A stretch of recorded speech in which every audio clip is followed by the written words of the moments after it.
Le groupe Open Access du GF2I a été créé en 2007 dans le cadre du développement du libre accès aux publications scientifiques et de nombreux acteurs étaient concernés par ce mouvement dans leurs activités. L'objectif du groupe de travail est de développer un espace d'information, d'échange, de concertation et de compréhension mutuelle, je pense, entre les acteurs sur ce domaine du libre accès aux publications scientifiques. Le groupe de travail est très diversifié, il intègre des acteurs variés, des éditeurs internationaux, des éditeurs nationaux, des éditeurs de sciences humaines, de sciences STM.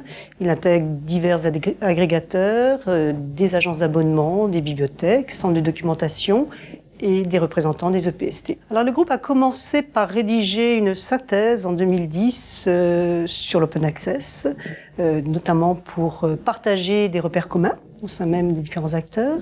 Il a ensuite engagé un travail plus long et plus dur à mettre en place. C'est la définition d'Héloïse, une plateforme qui permet aux éditeurs nationaux de déposer leur politique de libre accès. Le groupe mène des auditions régulières. En 2013-2014, nous avons donc eu plusieurs sujets travaillés.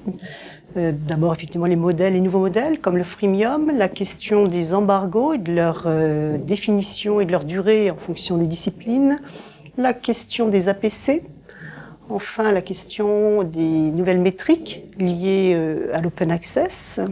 À l'automne dernier, nous avons aussi abordé les problèmes de déclinaison de la recommandation européenne en fonction des politiques nationales, comment les pays européens se sont transposés les recommandations, les questions aussi de financement du modèle Gold.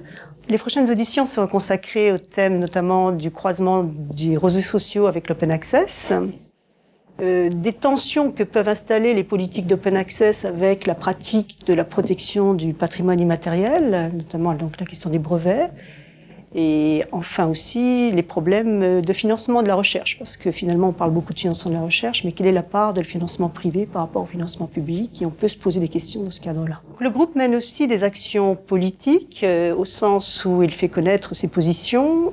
En janvier 2013, il a donc formulé un communiqué pour préciser sa réaction aux recommandations européennes, quelques inquiétudes. Il a aussi engagé un dialogue avec le ministère de l'Enseignement supérieur et de la Recherche, et a été reçu en novembre 2013. L'idée est effectivement de développer un espace de concertation avec l'ensemble des acteurs, parce que le groupe pense qu'il n'y a que par le dialogue aussi que les équilibres seront trouvés.